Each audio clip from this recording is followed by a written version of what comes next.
Hello, I'm Tomas Garza, and welcome back to A Course in Miracles. A Course in Miracles 365, Awakening to Love is the title of this video series on Enlightened World Network. So I thank you, as always, for tuning in, and more importantly, for your practice. Yeah. It's very important that I convey that gratitude and thanks, because that's what ultimately matters. And one of my favorite teachers from this lifetime, the Buddhist, Tibetan trained Buddhist Lama Michael Conklin, once said that your practice is the highest form of offering that you can give. Yes, there's service to the teacher. Yes, there are donations in the form of in-kind services, right? Like helping out, cooking for retreats, money, those kinds of things. But by far, the most important offering that one can make is one's own practice, one's own forgiveness, one's own commitment to yourself and every living thing. It is that I give thanks for the most. In addition to the subscriptions here on YouTube, yes, I appreciate that. Your practice is the important part. So it's a sacred set of videos for me as a teacher, because you are interested in this, in A Course in Miracles. You're interested in not only indulging, but welcoming that part of you that knows that there must be something else. There's a better way. That very thought that there has to be a better way, incidentally, is how the Course came about in the first place. Two people joining together under the idea that there's got to be a better way. And we all know that there is, and that we, in truth, are that way. It's who you are. The Course can be understood like all spiritual teachings in this world. It can be understood on many different levels. There are no levels in truth, but because we appear to be operating in different countries, in different so-called bodies, in different time zones, in different cultures, we're different ages, right? Because we have all of these supposed apparent differences in the world, there are many approaches to spirituality, which accounts for all of the existent world traditions, doesn't it? It also accounts for all the many angles and levels that people can understand this extraordinary teaching on. It depends on what each person is ready to hear. And we're responding often to this material from that deep level, the level of the heart, the level of the soul, so to speak, spirit, mind, heart, mind. It's called a lot of different things in world spirituality. It's that level that we're responding to. That, incidentally, that call that we all hear, the calling, is something that's universal. And we all respond to that. So this course, this book that I've got in my hand, I won't bring it up to the camera because I might knock my desk over, just saying. But that is something that is going to appeal to some of you and not to others. Like any other presentation, it's capable of being understood on many different levels, in many different ways. And there is a very frank and uncompromising non-dual component to this, which is where I find myself coming from on these videos. So I'll share with you, as one who's recorded probably close to 450 of these by now. I know for a fact that I'm over 430 in terms of number. And all that really means is that I'm committed to showing up.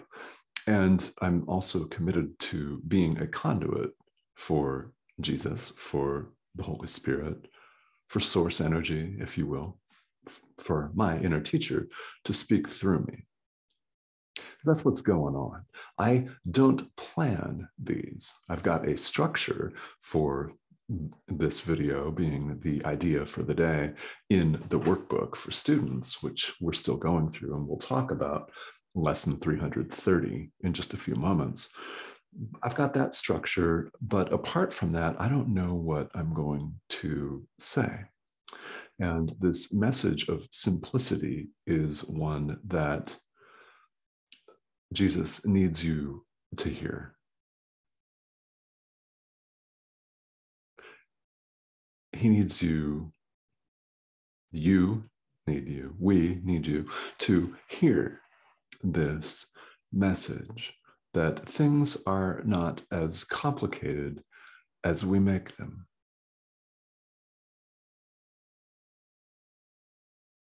They're simply not as complicated as we would make them. And we do make them extremely complicated in the world, don't we? How many times do we worry about something only to discover that it never friggin' happens?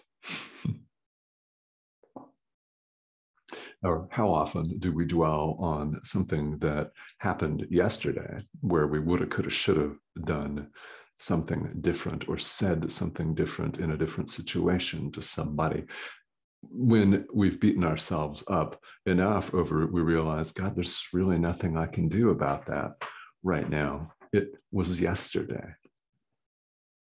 This is illustrative of the issue that we continue to heap upon ourselves in the world by dwelling everywhere but the present moment, which is literally the only place where the action is. It's where it's at, right now.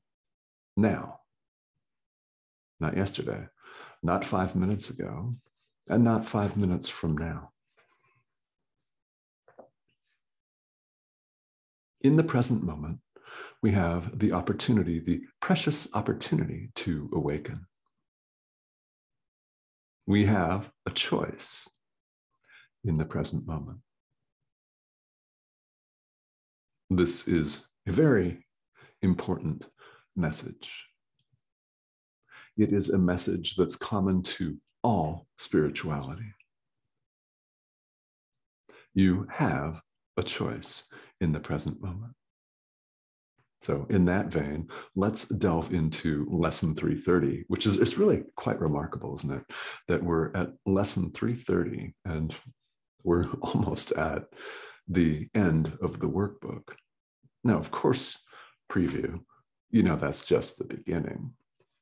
But this is a remarkable journey, and give yourself a pat on the back and some congratulations. You've done well. You've done well. Lesson 330. I will not hurt myself again today. That's the idea for the day. I will not hurt myself again today. Sentence 1. Let us this day accept forgiveness as our only function. Let us accept forgiveness as our only function.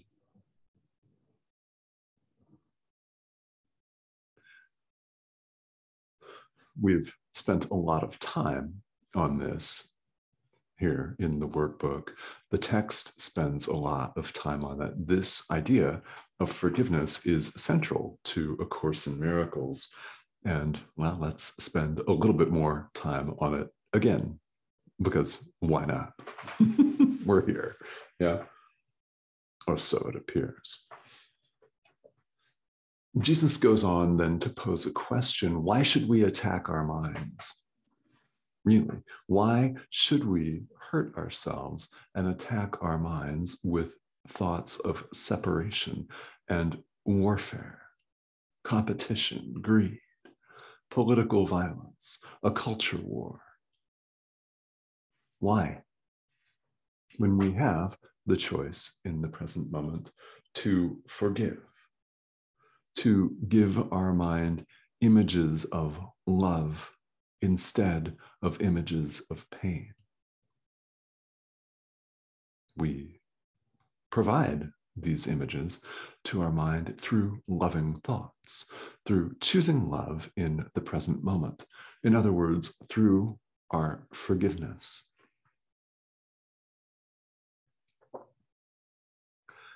Through our forgiveness, we remove barriers to our awareness of love's presence. That's language direct from the Course. We remove the veil, we lift the veil, we part the clouds, so to speak. We help ourselves. And when we do, we help every living thing. Why? There's no separation of any kind. When you forgive the images in your own mind, you forgive everything and everyone, because there's no separation. What can you control? Only what you say, think, and do right now, not anyone else. We try to spend a lot of our time, whether we label ourselves control freaks or not, on a certain level here in the world. We're all rampant control freaks because we spend so much of our time in a vain effort to control what appear to be external phenomena. It's all taking place inside our mind. These pictures, the eye doesn't see, it's a mirror, it reflects, right? The ears simply report and translate. They translate.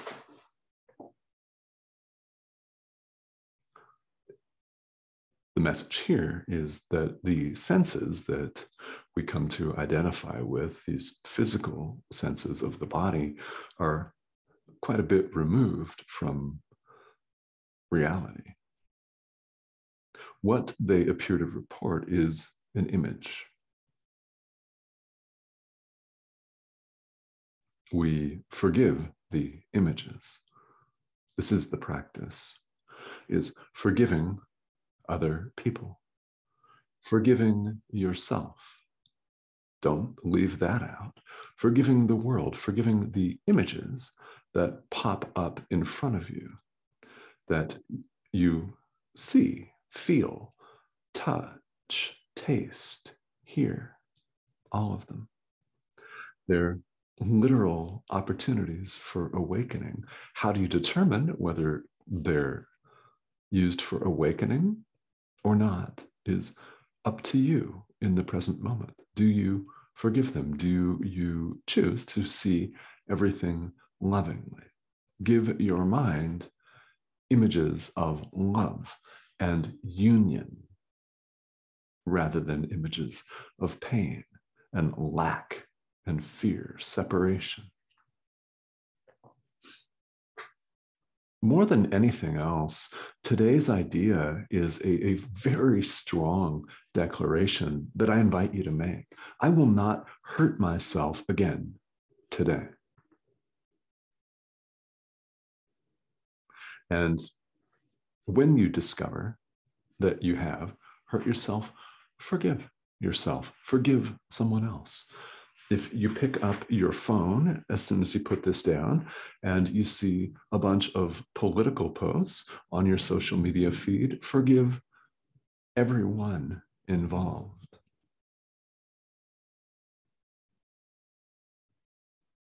Give your mind love, loving images.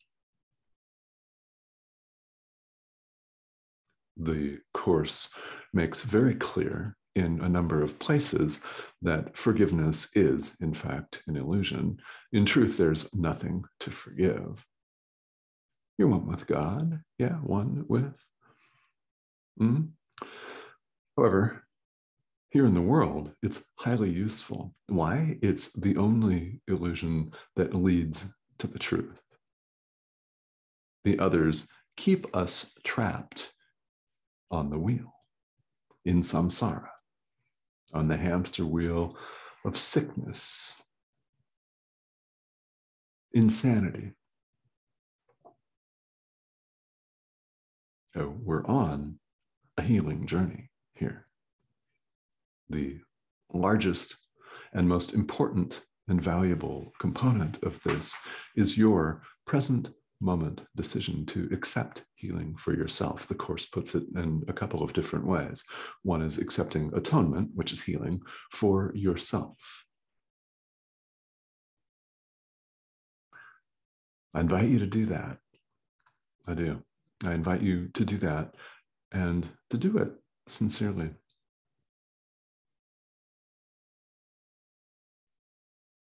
You may be asking, well, how do I know if I'm making progress? Right? Maybe this sounds real good.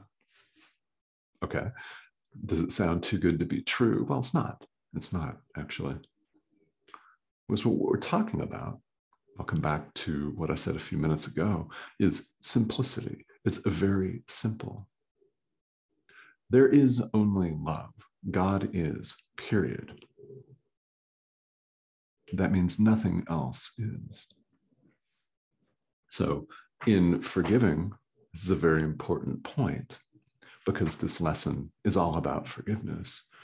We don't make something real and then overlook it and deny it and pretend it's going to go away, like your light bill, right? Or the rent that maybe is due today or something, right? We don't make an illusion real.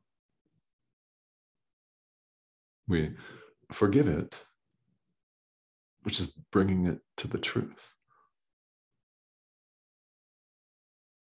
We don't accept its reality. This is not real. It feels real, but we're in a process, aren't we, of changing our minds. It's what we call spirituality in this world, is this process, systematized, if need be, to the degree that it needs to be, of changing our minds. And the workbook in A Course in Miracles, of course, is highly systematized. It has numbered lessons, which are short ideas. I will not hurt myself again today. It's just one of them. It's very important. So don't hurt yourself again today. And if you discover that you have, forgive yourself. Forgive everyone involved in the situation, because we have the opportunity to choose once again in the present moment. This is the beauty of this moment. We have another opportunity to choose. Chose poorly 5 minutes ago, so what? Forgive. Won't do you any good to relive it. It's okay to feel sad. Forgive yourself. What's not going to help is to dwell on that and make the past reality for you. It's not. It's not here. Forgiveness acknowledges that it's not here, because it's not. So release your mind. Release yourself. Here on the spiritual path, forgiveness and release truly do go together as ideas, don't they? You're releasing yourself from guilt, from unconscious guilt, from subconscious guilt, from guilt that may have risen to the conscious surface. You're relieving yourself. You're releasing it. And what will you find when it's all released? Everything.